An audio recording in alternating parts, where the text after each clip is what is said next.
Donc, inutile de vous dire qu'il se régale, bien sûr, avec toutes les péripéties organisées par les états-majors des uns et des autres. Bonjour William, bonjour à tous. Bon, on a un problème. Oui.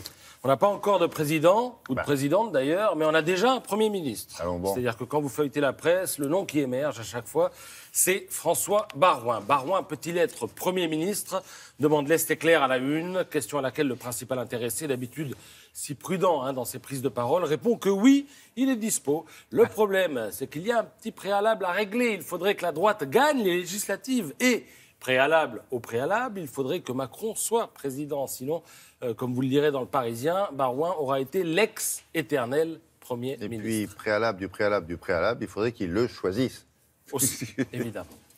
Donc voilà, mais comme d'habitude, la charrue avant les bœufs, parce que Macron président, ça n'est pas plié. Les choses ne font d'ailleurs que commencer. Le chemin de la campagne passe par l'usine Whirlpool, vous y faisiez allusion, dont la production doit être délocalisée en Pologne. Alors vous savez tout depuis hier soir du petit jeu de cache-cache auquel se sont livrés Marine Le Pen et Emmanuel Macron sur le site industriel. La question est de savoir à qui profite le coup de com'. Alors pour l'opinion, Macron s'est fait piéger. Le journal l'écrit et le montre aussi avec ce dessin de CAC où Marine Le Pen joue les essoreuses à 1400 tours minute. Pour Libération, en revanche, ça se discute. 10 minutes de selfie d'un côté, près d'une heure de discussion âpre de l'autre, avec sifflet à l'entrée et main serrée à la sortie. Il n'est pas certain que le bon coup de Marine Le Pen la serve autant qu'on pourrait le penser, dès lors qu'Emmanuel Macron est allé sans hésiter au contact. Au contraire, la bataille d'Amiens remet sur les rails une campagne mal entamée, écrit Laurent Geoffrin, le patron du journal. Alors, aller au contact, Macron a bien fait de le faire et il doit continuer, renchérit Jean-Marcel Bougreau dans La République des Pyrénées.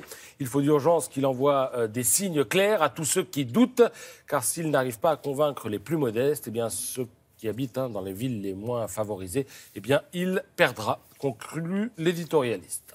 Alors, si les sondages donnent Macron gagnant, il existe une dynamique Le Pen. Certains sondages la donnent à 40%, ce qui est considérable par rapport aux 18% de son père en 2002. C'est ce que vous lirez dans Le Figaro, où Alexandre Devecchio consacre une page à l'homme qui avait tout vu. Alors l'homme en question, c'est Christophe Guilluy, il est géographe et depuis plus de 10 ans, eh bien, il théorise l'affrontement entre deux Frances irréconciliables, celle de la bourgeoisie urbaine des grandes villes contre celle des classes populaires de la périphérie, celle de Macron contre celle de Le Pen. On est là devant un clivage chimiquement pur, précise le géographe, il est pur territorialement, il est pur culturellement, il est pur socialement. Et si tout va bien pour la nouvelle bourgeoisie urbaine qui prône l'ouverture et le vivre ensemble pour mieux ériger des frontières invisibles, ça coince un peu pour la plèbe qui souffre de la désindustrialisation ou de l'insécurité physique et culturelle liée à l'immigration. Fin de citation.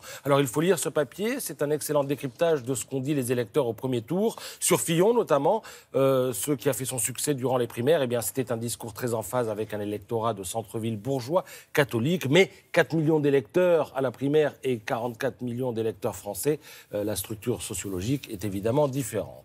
On le sait, Christophe Guilluy ne plaît pas à tout le monde, pensez donc. Bien avant le premier tour, il dit un truc, les faits lui donnent raison à 10 000%, c'est donc qu'il est nul, forcément, c'est logique. À son propos, Jacques Julliard dit qu'il est combattu pour des raisons moins professionnelles que pour des raisons idéologiques.